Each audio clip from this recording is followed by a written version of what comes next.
रीढ़ की हड्डी इस पाठ के पहले भाग में हमने देखा कि रामस्वरूप की बेटी उमा को शंकर यह लड़का देखने आ गया है और उसके साथ उसके पिता गोपाल प्रसाद भी आए हुए हैं। तो इन दोनों का रामस्वरूप ने शिष्टाचार निभाते हुए स्वागत किया है।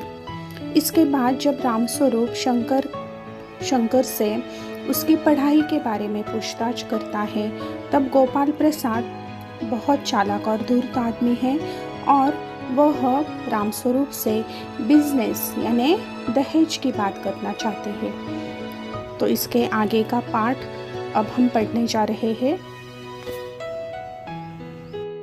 गोपाल प्रसाद के मुंह से बिजनेस यह शब्द सुनकर रामस्वरूप चौंक जाता है, यानी वह आश्चर्यचकित होता है।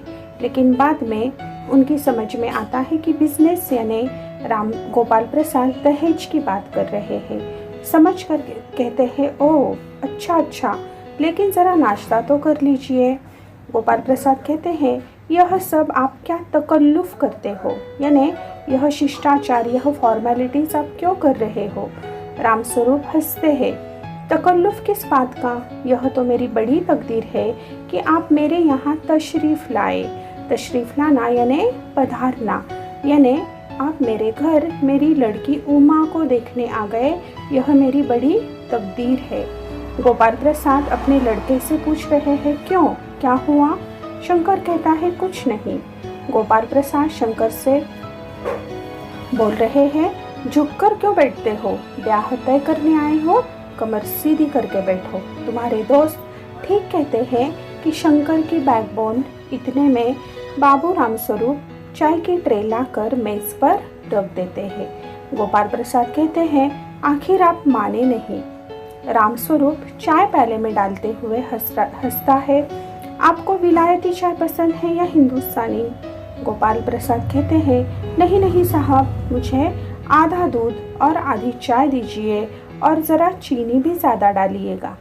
तो शंकर खकार कर कहता है, सुना है सरकार अब ज़्यादा चीनी लेने वालों पर टैक्स लगाएगी।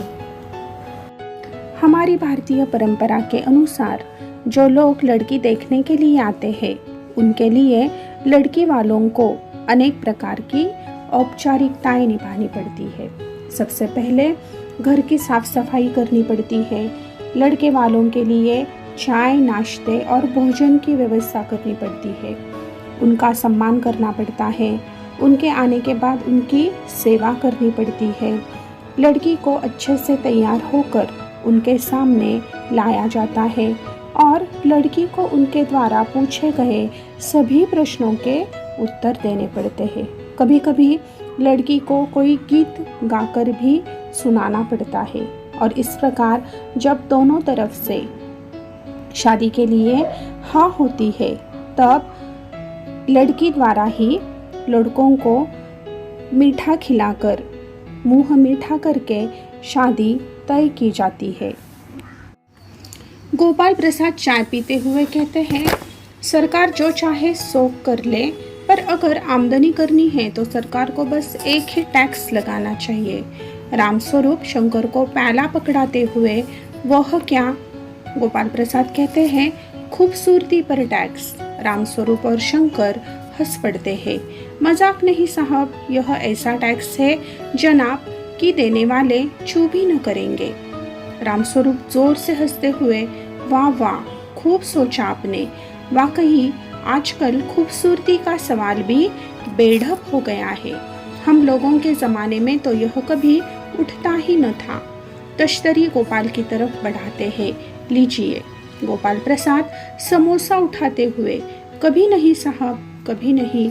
रामस्वरूप शंकर की तरफ मुखातिब होकर, आपका क्या ख्याल है शंकर बाबू। शंकर कहता है, किस मामले में। रामस्वरूप कह रहे हैं, यही कि शादी तय करने में खूबसूरती का हिस्सा कितना होना चाहिए। इस परिच्छेद में आए हुए शब्दार्थ हम देखते हैं। आमदनी यानी आय, इनकम, बेढप यानी भत्ता और तश्तरी यानी छोटी थाली। तो यहाँ पर हम देख रहे हैं कि गोपाल प्रसाद और उनका बेटा शंकर, ये दोनों भी टैक्स, पैसे, दहेज इनके बारे में बातचीत कर रहे हैं।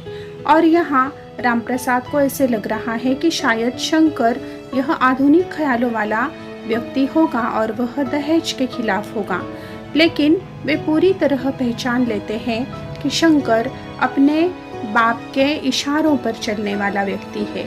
तो यहाँ रामस्वरूप आधुनिक ख्याल के व्यक्ति है, लेकिन वे ज़माने से समझौता करने को भी तैयार रहते हैं। यानी एक तरफ वह पिता की भूमिका निभा रहे हैं, तो दूसरी तरफ वह अपना सामाजिक कर्तव्य कर रहे हैं। उनके द्वारा उमा की पढ़ाई को प्रोत्साहित करना उनके आधुनिक ख्यालों को दर्शाता है। उन्होंने अपनी बेटी उमा को पढ़ाया है, लिखाया है, लेकिन फिर भी वह समाज के रीति रिवाजों से डर रहे हैं। लेकिन उमा की शादी के लिए कुछ समझौते करना उनकी मजबूरी दिखाता है। यहाँ पर गोपाल प्रसाद है, यह बड़े काइया लगते हैं, क्योंकि वे शादी को भी बिजनेस समझते हैं और वे उस पुरुष प्रधान समाज के पक्षधर लगते हैं जिसमें स्त्रियों के लिए कोई स्थान नहीं है। रामस्वरूप शंकर से पूछ रहे हैं कि खूबसूरती पर टैक्स लगाना यानी दहेज के बारे में उसके क्या विचार है। तो शंकर पूछता है किस मामले में। रामस्वरूप कहते हैं यही कि शादी तय करने में खूबसूरती का हिस्सा कितना होना चाहिए। तो बीच में ही गोपाल प्रसाद टोक देते हैं, यह बात दूसरी है बाबू रामस्वरूप, मैंने आपसे पहले भी कहा था लड़की का खूबसूरत होना निहायत जरूरी है और जायजा यानी जन्म पत्र तो मिल ही गया होगा। रामस्वरूप कहते हैं जी जायजे का मिलना क्या मुश्किल बात है, ठाकुर जी के चरणों में रख दिया, बस खुद ब खुद मिला हुआ समझिए। शंकर भी हंसता है, मगर गोपाल प्रसाद गंभीर हो जाते हैं।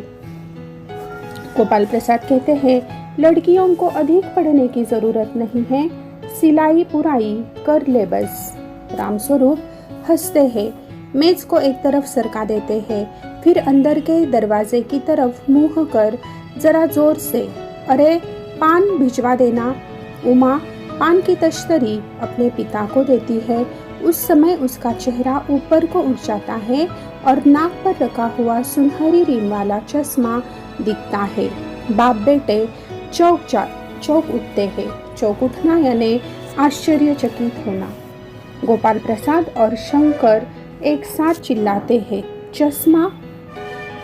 रामस्वरूप सकपकाता है। सकपकाता यानी हिचकना, शर्माना, संकोच करना। रामस्वरूप कहता है जी वह पिछले महीने में इसकी आंखें दुखने लग गई थी, सो कुछ दिनों के लिए चश्मा लगाना पड़ रहा है। गोपाल प्रसाद पूछ रहे हैं पढ़ाई वढ़ाई की वजह से तो नहीं है कुछ। रामस्वरूप कहते हैं नहीं साहब, वह तो मैंने अर्ज किया न। गोपाल प्रसाद संतुष्ट होकर कुछ कोमल स्वर में बैठो बेटी। रामस्वरूप कहते हैं वहाँ बैठ जाओ उमा। उस तख्त पर अपने बाजे के पास उमा बैठती है। गोपाल प्रसाद कहते हैं चाल में तो कुछ खराबी नहीं है, चेहरे पर भी छवि है, हाँ कुछ गाना बजाना सीखा है। रामस्वरूप कहते हैं जी हाँ, सितार भी और बाजा भी। सुनाओ तो उमा एकाध गीत सितार के साथ। उमा सितार पर मीरा का मशहूर भजन मेरे तो गिरिधर गोपाल गाना शुरू कर देती है। उसकी आंखें शंकर की झेपती सी आंखों से मिल जाती है और वह गाते गाते एक साथ रुक जाती है। रामस्वरूप पूछते हैं क्यों, क्या हुआ, गाने को पूरा करो उमा। गोपाल प्रसाद कहते हैं नहीं साहब, काफ़ी है, आपकी लड़की अच्छा गाती है। उमा सितार रख कर अंदर जाने को बढ़ती है। गोपाल प्रसाद कहते हैं अभी ठहरो बेटी। रामस्वरूप कहते हैं थोड़ा और बैठी रहो उमा। उमा बैठती है। गोपाल प्रसाद उमा से पूछते हैं तो तुमने पेंटिंग वेंटिंग भी सीखी है?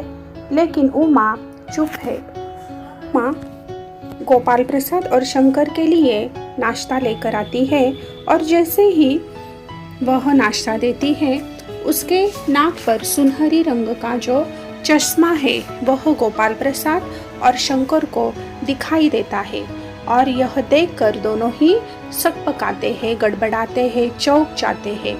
लेकिन रामस्वरूप उन्हें समझाते हुए कहते हैं कि नहीं, यह पढ़ाई की वजह से नहीं हुआ है। और इसके बाद हम देखते हैं कि किस प्रकार गोपाल प्रसाद और शंकर उमा की एक वस्तु की तरह जांच कर रहे हैं। वह कैसे दिखती है, वह कैसे गाना गाती है, वह कैसे चल रही है, यह भी परखा जा रहा है और एक वस्तु की तरह उसकी नापतोल हो रही है।